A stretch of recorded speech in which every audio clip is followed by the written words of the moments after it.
Hello నమస్తే, నేను journalist YNR. YS Vivekananda Reddy మాజీ మంత్రి, మాజీ ముఖ్యమంత్రి జగన్మోహన్ రెడ్డికి బాబాయి, మరో మాజీ ముఖ్యమంత్రి రాజశేఖర్ రెడ్డి సోదరుడు. ఆయన 6 ఏళ్ల క్రితం ఇదే రోజు దారుణ హత్యకు గురయ్యారు తన ఇంట్లో. ఆయన హత్య అంశానికి సంబంధించిన మిస్టరీ మాత్రం ఇప్పటివరకు వేడట్లేదు. సిట్ 1, సిట్ 2, సిబిఐ 1, సిబిఐ 2లు విచారణలు చేశాయి. బట్ ఇప్పటివరకు దోషులు ఎవరు అనే విషయాన్ని, సూత్రధారి ఎవరు అనే విషయాన్ని తేల్చలేకపోయాయి. ఈ ఘటనలో పాల్గొన్న వాళ్ళు ఎవరో తేల్చాయి. ఘటనలో పాల్గొన్న వాళ్ళు బయటకు వచ్చారు. దస్తగిరి ఆయన నేరుగా హత్యలో పార్టిసిపేట్ చేశారని చెప్పారు. దస్తగిరి అప్రూవర్గా మారడంతో ఆయనకి బెయిల్ ఇచ్చారు. ప్రస్తుతం ఆయన బయట ఉన్నారు. అయితే ఇటీవల ఈ కేసుకు సంబంధించి సాక్షిగా ఉన్న రంగన్న మరణించాడు. రంగన్న మరణించిన తర్వాత ఈ కేసులో ఏం జరుగుతుంది, రంగన్న ఎలా మరణించాడు అనే చర్చ కూడా జరుగుతోంది. రంగన్నకి స్లో పాయిజన్ ఇచ్చి చంపేశారు లాంటి వార్తా కథనాలు తెలుగుదేశం పార్టీ మీడియాలో రావడం చూస్తున్నాం. రంగన్న ఆంధ్రప్రదేశ్లో తెలుగుదేశం పార్టీ కూటమి అధికారంలోకి వచ్చి దాదాపు 10 నెలల సమయం అవుతోంది.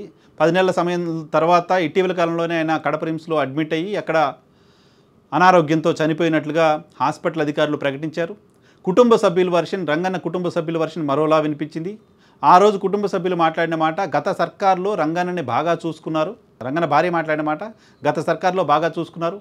ఏదైనా అనారోగ్యం ఉందంటే కూడా ఇమీడియట్గా హాస్పిటల్కి తీసుకెళ్లేవాళ్ళు. సెక్యూరిటీ ఎక్కువగా ఉంది. బట్ ఈ ప్రభుత్వం వచ్చిన తర్వాత పెద్దగా ఆయన్ని పట్టించుకోవట్లేదు అంటూ అలిగేషన్ ఆయన చనిపోయిన సందర్భంగా ఆయన భార్య చేశారు. ఈ నేపథ్యంలో రంగన్న మృతి వెనుక ఏదో మిస్టరీ ఉందంటూ తెలుగుదేశం పార్టీ మీడియా కథనాలు రాస్తోంది. 10 నెలలు గడుస్తోంది. 10 నెలల్లో ఉన్నాం. ఈరోజు వైఎస్ వివేకానంద రెడ్డి గారి కూతురు ఈ హత్య కేసులో నిందితులు ఎవరో బయటికి రావాలి అంటూ పోరాటం చేస్తున్నానని చెప్తున్న సునీతారెడ్డి గారు మీడియాతో మాట్లాడారు. ఆమె మీడియాతో మాట్లాడిన మాటలు చూసిన తర్వాత ఈ హత్య కేసులో ఏం జరుగుతుందనే ఆసక్తి మరింత పెరుగుతోంది. ఆమె మాట్లాడిన మాటలు, ఆమె గడిచిన 5 సంవత్సరాలు మాట్లాడిన మాటలు, ఎన్నికల ముందు మరీ ముఖ్యంగా మాట్లాడిన మాటలు, ఈ హత్యతో వైఎస్ఆర్ కాంగ్రెస్ పార్టీకి సంబంధించిన నాయకులకు, ఎంపీ అవినాష్ రెడ్డికి సంబంధం ఉంది అంటూ నేరుగా మాట్లాడారు. ఆమె మాటలను ఉటంకిస్తూ తెలుగుదేశం పార్టీ ఎలక్షన్ క్యాంపెయిన్ చేసింది. తెలుగుదేశం పార్టీకి సంబంధించిన నాయకులంతా ఎలక్షన్ క్యాంపెయిన్లో ఈ హత్య కేసుని చాలా ప్రధానంగా ఉపయోగిస్తూ వచ్చారు. నిన్నటికి నిన్న జనసేన ఆవిర్భావ సభలో పవన్ కళ్యాణ్ కూడా ఈ హత్య కేసు వెనుక వైసీపీ ఉంది, జగన్మోహన్ రెడ్డి ఉన్నారు తరహా వ్యాఖ్యల్ని చేశారు. పార్టీ పెట్టాలంటే బాబాయిని హత్య చేసి ఉండాల్సిన అవసరం లేదు కదా అన్నారు. అంటే జగన్మోహన్ రెడ్డి హత్య వెనుక ఉన్నారని నేరుగా డిప్యూటీ సీఎంగా ఉన్న పవన్ కళ్యాణ్ ఆరోపణ చేసినట్టు లెక్క. సో ఈ స్థాయిలో అధికారంలోకి రావడానికి ముందు వివేకానంద రెడ్డి గారి హత్యకు సంబంధించి మాట్లాడుతూ వచ్చిన కూటమికి సంబంధించిన నేతలు ఎందుకు ఇప్పుడు సైలెంట్గా ఉన్నారు? ఎన్నికలకు ముందు ఈ హత్య కేసు వెనుక వైఎస్ఆర్ కాంగ్రెస్ పార్టీకి సంబంధించిన ఎంపీ, అప్పుడు ముఖ్యమంత్రి ప్రమేయం ఉంది అంటూ అనేక సందర్భాల్లో ఓపెన్గా మాట్లాడుతూ వచ్చిన వైఎస్ సునీతారెడ్డి గారు ఈరోజు ప్రెస్ మీట్లో ఆసక్తికర వ్యాఖ్యలు చేశారు. ఈరోజు ప్రెస్ కాన్ఫరెన్స్లో ఆమె మాట్లాడిన మాటలు విన్న తర్వాత ఈ హత్య కేసులో ఏం జరుగుతుందనే ఉత్కంఠ ఎక్కువగా ఉంది. ఏం చెప్పారు ఆమె? సునీతారెడ్డి గారు చెప్తున్న దాని ప్రకారం వివేకానంద రెడ్డి గారి హత్య కేసుకు సంబంధించిన సాక్షులు ప్రమాదంలో ఉన్నారు, వాళ్ళ రక్షణ ప్రమాదంలో ఉంది. సునీతారెడ్డి గారు చెప్తున్న దాని ప్రకారం ఈ కేసుకు సంబంధించిన అక్యూజ్డ్ కూడా ప్రమాదంలో ఉన్నారు, అక్యూజ్డ్ ప్రాణాలకు కూడా ప్రమాదం ఉంది తరహాలో మాట్లాడారు ఆమె. కేసు తేలాలని కోరుకుంటున్నాను అని చెప్తున్నారు. ట్రయల్స్ కూడా ఆగిపోయాయి ఎందుకు అంటూ ప్రశ్నిస్తున్నారు. సిబిఐ మళ్ళీ దీనిపైన విచారణ చేస్తుందనే ఆశాభావాన్ని వ్యక్తం చేస్తున్నారు. ఆంధ్రప్రదేశ్లో వివేకానంద రెడ్డి గారి హత్య వెనుక గత ప్రభుత్వంలోని పెద్దలు ఉన్నారు అంటూ పదే పదే మాట్లాడుతూ వచ్చిన రాజకీయ పార్టీలు ఆంధ్రప్రదేశ్లో ప్రభుత్వాన్ని నడిపిస్తున్నాయి. అదే పార్టీలు కేంద్రంలో అధికారంలో ఉన్నాయి. గతంలో ఈ పార్టీలన్నీ చెప్పిన మాట, ఆంధ్రప్రదేశ్లో అధికారాన్ని అడ్డం పెట్టుకుని, ఆంధ్రప్రదేశ్లో ముఖ్యమంత్రిగా ఉన్న తన పరపతిని అడ్డం పెట్టుకుని కేంద్ర ప్రభుత్వాన్ని ఇన్ఫ్లుయెన్స్ చేసి, సిబిఐని ఇన్ఫ్లుయెన్స్ చేసి, సిబిఐని సరిగా పనిచేయనీయకుండా జగన్మోహన్ రెడ్డి ఆపారు అని చెప్పారు. అదే రాజకీయ పార్టీలు ప్రస్తుతం అధికారంలో ఉండి ఇప్పుడు సిబిఐని విచారణ చేయకుండా ఆపుతున్నది ఎవరు? వైఎస్ సునీతారెడ్డి గారి ప్రశ్నలకి సమాధానం ఎవరు చెప్తారు? ట్రయల్స్ కూడా జరగకుండా ఆపేస్తున్నది ఎవరు? కేంద్రంలో రాష్ట్రంలో ఉన్న అధికార పార్టీలకు, కేంద్రంలో రాష్ట్రంలో ప్రభుత్వాలను నడిపిస్తున్న వాళ్ళకు దీంతో సంబంధం ఉందా లేదా? గతంలో అధికారంలో ఉన్న జగన్మోహన్ రెడ్డి ఇన్ఫ్లుయెన్స్ చేస్తే ఇప్పుడు అధికారంలో లేని జగన్మోహన్ రెడ్డి ఇంకా ఇన్ఫ్లుయెన్స్ చేస్తున్నాడా? ఇన్ఫ్లుయెన్స్ చేస్తే ఎవరిని చేస్తున్నాడు? రాష్ట్రంలో అధికారంలో ఉన్న చంద్రబాబు నాయుడు గారి ప్రభుత్వాన్నా, కేంద్రంలో అధికారంలో ఉన్న నరేంద్ర మోదీ గారి ప్రభుత్వాన్నా? ఏ ప్రభుత్వాన్ని జగన్మోహన్ రెడ్డి ఇన్ఫ్లుయెన్స్ చేసి సిబిఐ విచారణ చేయకుండా చేస్తున్నాడు? ఏ ప్రభుత్వాన్ని జగన్మోహన్ రెడ్డి ఇన్ఫ్లుయెన్స్ చేసి కోర్టుల్లో ట్రయల్ జరగకుండా చేస్తున్నారు? ఏ ప్రభుత్వాన్ని ఇన్ఫ్లుయెన్స్ చేసి జగన్మోహన్ రెడ్డి సాక్షులకు రక్షణ లేకుండా చేస్తున్నారు? ఏ ప్రభుత్వాన్ని ఇన్ఫ్లుయెన్స్ చేసి జగన్మోహన్ రెడ్డి అక్యూజ్డ్కి కూడా రక్షణ లేకుండా చేస్తున్నారు? దీనికి కూటమి సర్కార్ ఆన్సర్ చేయాలి. ఈరోజు ఆమె మాటలు చూసిన తర్వాత ఆమె తీవ్రమైన ఆవేదనలో ఉన్నారనిపించింది. ఈ హత్య కేసుని ప్రభుత్వం పట్టించుకోవట్లేదేంటి అని ప్రశ్నించినట్లు అనిపించింది. ఈ హత్య కేసులో మిగతా వాళ్ళు సాక్షులు అలాగే అక్యూజ్డ్ కూడా ప్రమాదంలో ఉన్నారు అంటే వాళ్ళని ప్రమాదంలో ఉండకుండా కాపాడాల్సింది ఎవరు? కేంద్ర ప్రభుత్వం, రాష్ట్ర ప్రభుత్వం కదా. వాళ్ళ పని చేయట్లేదు అనేది సునీతారెడ్డి గారికి సంబంధించిన ఉద్దేశమా? వాళ్ళు ప్రమాదంలో ఉంటే వాళ్ళకి రక్షణ కల్పించండి అంటూ నేరుగా ఈ రాష్ట్ర ముఖ్యమంత్రిని లేకపోతే ప్రధానమంత్రిని అడిగే పరిస్థితిలో ఆమె ఉన్నారు కదా. ఎందుకు అడగలేకపోయారు?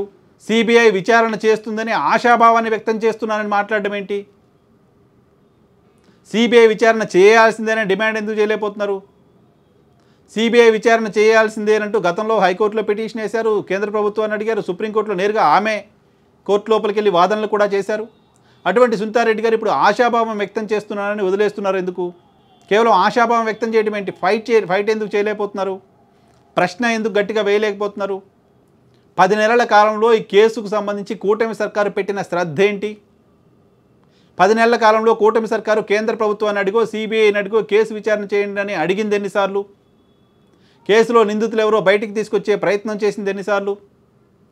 ఆ నిందితులు ఎవరో తేల్చకుండా తాత్సారం చేయడం ద్వారా ఏం ఆశిస్తోంది కూటమి సర్కారు? కూటమి సర్కారు ఈ కేసుని తేల్చకపోతే భవిష్యత్తులో జరిగే రాజకీయ పరిణామాలకు కాన్సిక్వెన్సెస్ని కూటమి సర్కారు ఫేస్ చేయాల్సి వస్తుంది కదా. గతంలో జగన్మోహన్ రెడ్డి అధికారంలో ఉన్నారు కాబట్టి ఆయన ఆపుతున్నారు అని చెప్పారు. ఇప్పుడు జగన్మోహన్ రెడ్డి అధికారం లేదు కదా, ఇప్పుడు ఆపుతున్నది ఎవరు? ఇప్పుడు ఇన్ఫ్లుయెన్స్ చేస్తుంది ఎవరు? 6 ఏళ్ళు గడిచింది, చూస్తూ ఉంటే 10 ఏళ్ళు గడుస్తుంది. కానీ నిందితులు ఎవరు, దోషులు ఎవరో బయటకు వచ్చేది ఎప్పుడు? దోషులు ఎవరో తేల్చేది ఎవరు? నిజంగానే కూటమి సర్కారుకి ఈ అంశంలో దోషులు ఎవరో తేల్చాలని చిత్తశుద్ధి ఉంటే సిబిఐ అవసరం లేదు ఈ కేసుకి.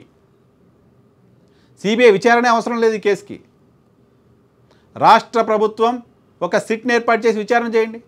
రాష్ట్ర ప్రభుత్వం సిఐడికి ఇచ్చి విచారణ చేయండి. లేకపోతే రాష్ట్ర ప్రభుత్వం సిబిఐ మళ్ళీ ఒకసారి ఫ్రెష్గా విచారణ చేయండి అని ఒక లేఖ కేంద్ర ప్రభుత్వానికి రాయండి, కేంద్ర హోంశాఖకి రాయండి. ఎందుకు రాయట్లేదు? ఎందుకు మాట్లాడట్లేదు? కేవలం పొలిటికల్ స్పీచెస్లో మాత్రమే ఎందుకు మాట్లాడుతున్నారు? డిప్యూటీ సీఎంగా ఉన్న పవన్ కళ్యాణ్ బాబాయిని హత్య చేశారు అంటూ మాట్లాడుతున్న క్రమంలో ఎందుకు పవన్ కళ్యాణ్కి బాధ్యత లేదు? మీ చెల్లి ఒక ఆడబిడ్డ కన్నీళ్లు పెట్టుకుంటుంటే జగన్ రెడ్డి ఏం సమాధానం చెప్తారంటూ గతంలో ప్రశ్నించారు. జగన్ రెడ్డిని వెనకేసుకొని రావడం, జగన్ రెడ్డిని సమర్థించడం నా ఉద్దేశం కాదు, మిమ్మల్ని ప్రశ్నించే బాధ్యత జర్నలిస్ట్గా నాకు ఉంది కాబట్టి అడుగుతున్నా. ఆడబిడ్డ కన్నీళ్లకు ఏం సమాధానం చెప్తావు జగన్మోహన్ రెడ్డి అని అప్పుడు మీరు అడిగారు. ఆ ఆడబిడ్డ కన్నీళ్లు మీరు తురుస్తామంటూ భరోసా ఇచ్చారు. ఆ ఆడబిడ్డ కన్నీళ్లు తోడ్చడానికి మీరు చేస్తున్నది ఏంటి? 10 నెలల్లో చేసిందేంటి? రాబోయే 3 ఏళ్లలో చేయబోయేదేంటి? ఒక టైం ఫ్రేమ్ పెట్టి ఎందుకు దీనిపైన విచారణ చేయరు? ఇటువంటి ఇన్సిడెంట్స్ని, ఇటువంటి అంశాలని రాజకీయ పరంగా మాత్రమే వాడుకునే ప్రయత్నం ఎందుకు చేస్తున్నారు? సుగాలి ప్రీతి అంశానికి సంబంధించి తీసుకుంటే, వివేకానంద రెడ్డి గారికి సంబంధించిన కేసు అంశానికి తీసుకుంటే, డాక్టర్ సుధాకర్ కేసుకు సంబంధించి తీసుకుంటే, ఎమ్మెల్సీ అనంతబాబుకు సంబంధించిన అంశంలో తీసుకుంటే అనేక మంది దళితులపై దాడులు చేశారు, అనేక మంది దళితులపై దాడులు జరిగాయి గత ప్రభుత్వంలో. ఈ మొత్తం అంశాలపైన ఏం చర్యలు తీసుకుంటోంది కూటమి సర్కారు? ఏం ప్రయత్నాలు చేస్తోంది? ఏం చెప్తారు ప్రజలకి? ఎలక్షన్ క్యాంపెయిన్లోనో రాజకీయ సభల్లోనో జగన్మోహన్ రెడ్డిని తిట్టడానికి మాత్రమే వీటిని వాడుకుంటారా? బాధితులకు న్యాయం చేసే వైపు ప్రయత్నం చేయరా? దృష్టి పెట్టరా? ఏం ఆశించి ఆంధ్రప్రదేశ్లో జగన్మోహన్ రెడ్డి సర్కార్ పోవాలి, కూటమి సర్కార్ అధికారంలోకి రావాలని సునీతారెడ్డి కోరుకున్నారో ఆమె ఆశించిందేదో ఇప్పుడు జరగట్లేదా? లేకపోతే ఆమె కూడా గట్టిగా ఫైట్ చేయట్లేదా? ఇంకో 1 ఏడాదో 2 ఏళ్ల తర్వాత కూడా ఈ కేసు తేలకపోతే ఖచ్చితంగా సునీతారెడ్డి గారు కూడా గట్టిగా ఫైట్ చేయట్లేదేమో అని అనుకునే పరిస్థితి ఉంటుంది. అది ఆమె కూడా ప్రమాదం. ఈ కేసులో పదే ఫైట్ చేస్తూ వస్తుంది, ప్రతినిత్యం మాట్లాడుతోంది, 10 చోట్ల పిటిషన్లు వేసి ఫిజికల్గా కోర్టులకు అటెండ్ అవుతోంది సునీతారెడ్డి గారు. అటువంటి సునీతారెడ్డి గారు గట్టిగా ప్రభుత్వాన్ని మీరు ఎందుకు విచారణ చేయరు అనే ఒక మాట మాట్లాడలేకపోతున్నారు. నిస్సహాయత వ్యక్తం చేశారు ఈరోజు ఆమె ప్రెస్ కాన్ఫరెన్స్లో. ఆశాభావం వ్యక్తం చేయడం అంటే నిస్సహాయత వ్యక్తం చేయడమే కదా. మీరు న్యాయం చేస్తుందని నమ్మిన ప్రభుత్వం ఇక్కడ ఉంది, మీరు న్యాయం చేస్తుందని నమ్మిన ప్రభుత్వం ఢిల్లీలో ఉంది, మీకు అన్యాయం చేసిందని నమ్మిన ప్రభుత్వం ఆంధ్రప్రదేశ్లో లేదు. ఇప్పుడు మీరు చేయాల్సింది డిమాండ్ కదా, ఇప్పుడు మీరు తెచ్చుకోవాల్సింది న్యాయం కదా. ఇప్పుడు కూడా డిమాండ్ చేయకుండా ఆశాభావం వ్యక్తం చేయడం వెనక ఆమె ఆవేదన కనపడుతోంది. సో ఆ ఆవేదన కూటమి సర్కార్కి అర్థమవుతుందో లేదో చూద్దాం.